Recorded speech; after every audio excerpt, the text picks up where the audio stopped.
(1392년) 조선을 세운 이성계는 자신의 왕위와 권력을 인정받고 새로 건국한 나라 조선의 기틀을 잡기 위한 하나의 방편으로 제사를 장려했습니다. 제사 문화를 민간에 전파한 것에는 특별한 목적이 있었습니다.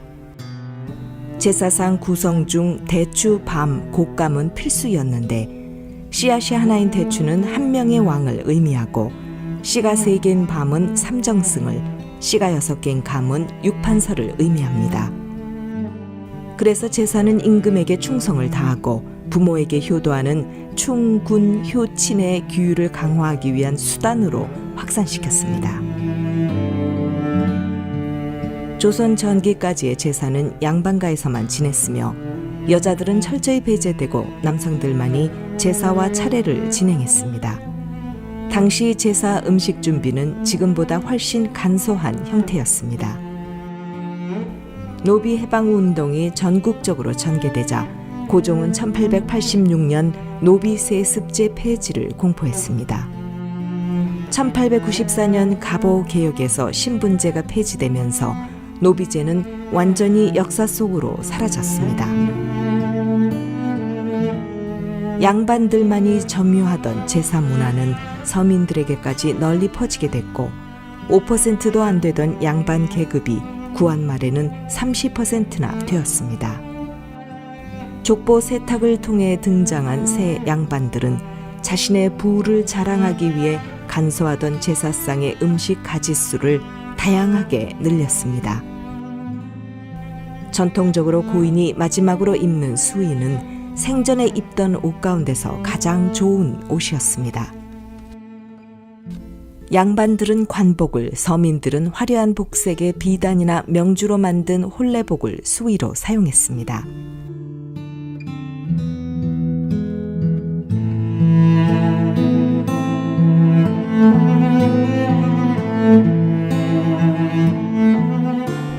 (1934년) 조선 총독부는 의례 준칙을 통해 삼배 수의를 조선 사회 내에 정착시키고 확산하기 위해 본격적으로 나섰습니다.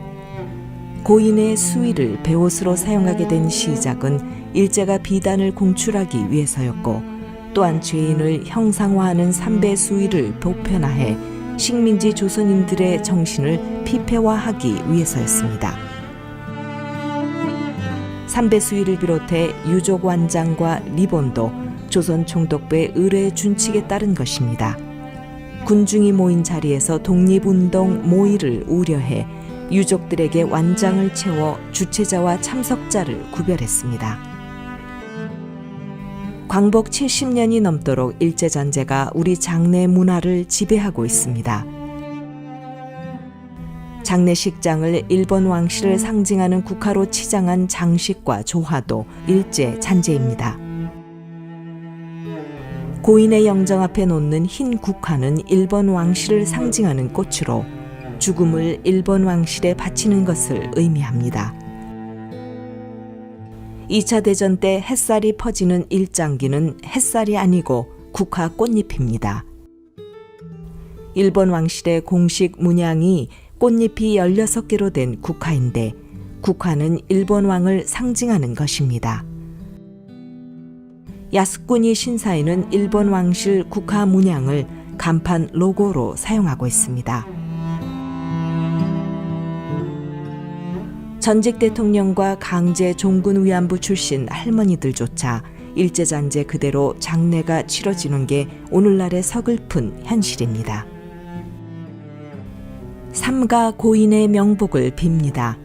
삼가는 순 우리말이고 삼가의 뜻은 겸손하고 조심하는 마음으로 정중하게, 명복은 죽은 뒤 저승에서 받는 복이라는 뜻으로 어두울 명, 복복, 사람이 죽어서 명계 즉 사후세계에서 염라대왕에게 심판을 받는데 염라대왕에게 심판을 잘 받고 복을 누리기를 바란다는 의미입니다.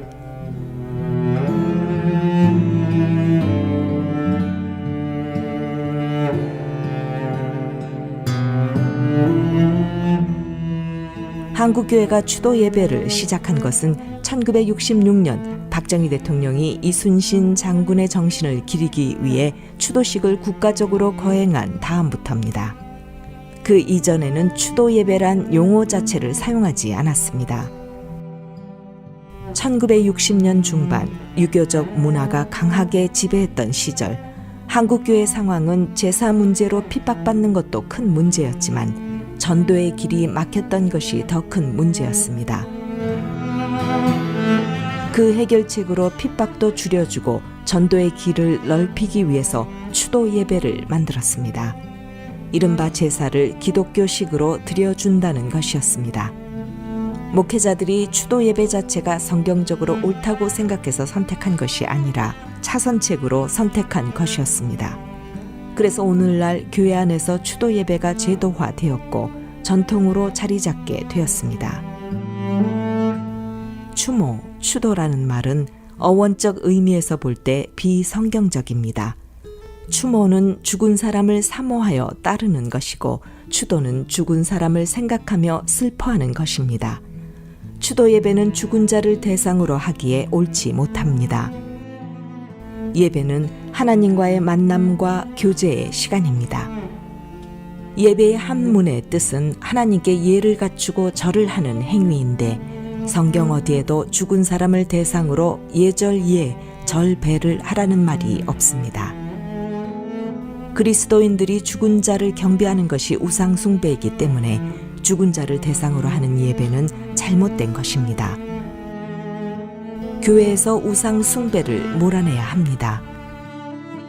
장례 예배, 천국 환송 예배, 입관 예배, 발인 예배, 죽은 자에게 꽃을 바치는 것, 제사 음식을 먹는 것, 추도 예배 드리는 것, 고인의 시체를 교회에 들고 와서 예배 드리는 것 모두 우상 숭배입니다. 그 부모 형제 자매가 죽은 때라도 그로 인하여 몸을 더럽히지 말 것이니 이는 자기 몸을 구별하여 하나님께 드리는 표가 그 머리에 있음이라. 하나님의 인치심을 받은 사람도 우상 숭배의 더럽힘으로 사단의 인침을 받는다고 경고하신 주님의 말씀입니다. 신사참배도 죽은 자를 기념하는 위령제이며 장례식, 추도식도 죽은 자를 기념하며 슬퍼하는 위령제입니다. 이방인의 제사하는 것은 귀신에게 하는 것이요 하나님께 제사하는 것이 아니니 나는 너희가 귀신과 교제하는 자 되기를 원치 아니하노라. 고린도 교회에도 제사와 예배를 같이 하며 우상 숭배하는 자들이 많았습니다. 바울은 우상 숭배에 참여한 자들이 제사하는 것은 귀신에게 한 것이라고 했습니다. 너희는 주의 잔과 마귀들의 잔을 함께 마실 수 없으며 너희는 주의 식탁과 마귀들의 식탁에 함께 참여할 수 없느니라. 귀신의 예배 제단 앞에 영정사진, 꽃, 화환, 음식, 향품, 묵령과 하나님의 예배를 겸할 수 없다고 말씀하신 것입니다. 추도 예배에 대한 긍정적인 시각을 가지고 있는 사람은 추도 예배는 하나님께 드리는 예배이고 살아있는 유족을 위한 예배이고 믿음 좋았던 부모의 신앙을 모범 삼기 위한 예배라고 할 것입니다. 교회는 장례 예배라고 사용되는 용어들을 바로잡고 바로 써야 합니다. 장례식은 유가족에게 위로가 필요한 시간입니다. 집례자의 태도나 언어 표현, 분위기가 장례식에 걸맞아야 합니다. 조문하는 사람들도 절도와 예절을 지켜야 합니다. 죽은 사람을 신격화한다든지 예배 대상으로 설정한다면 그것은 우상 숭배입니다. 그리스도인들의 전통은 오직 하나님의 말씀뿐입니다. 하나님의 뜻대로 하는 슬픔은 구원을 위한 회개에 이르게 함으로 후회할 것이 없느니라. 그러나 세상의 슬픔은 사망에 이르느니라. 고인의 유가족을 위로하고 슬픔을 통해 악한 것들이 들어가지 않도록 유가족을 위해 기도해야 합니다. 누가 철학과 헛된 속임수로 너희를 사로잡을까 주의하라. 이것은 사람의 전통과 세상의 초등 학문을 따름이요 그리스도를 따름이 아니니라. 기존 장례 순서지는 복음 전도지로 바뀌어야 하고 집례자는 천국 복음을 전해야 합니다. 여호와를 경외하는 것이 참된 신앙, 도덕 생활의 원천입니다. 하나님을 바로 경외하여야 하나님의 형상대로 지음받은 인간의 존엄을 알게 되고 진정 효도가 생겨나는 것입니다. 성경이 말하는 진정한 효도는 살아계실 때 하나님을 경외하듯 잘 섬기고 최선을 다해 복음을 전하는 것입니다. 자녀들아, 주 안에서 너희 부모에게 순종하라. 이것이 옳으니라. 네 아버지와 어머니를 공경하라. 이것은 약속이 있는 첫 계명이니 이로써 네가 잘되고 땅에서 장수하리라.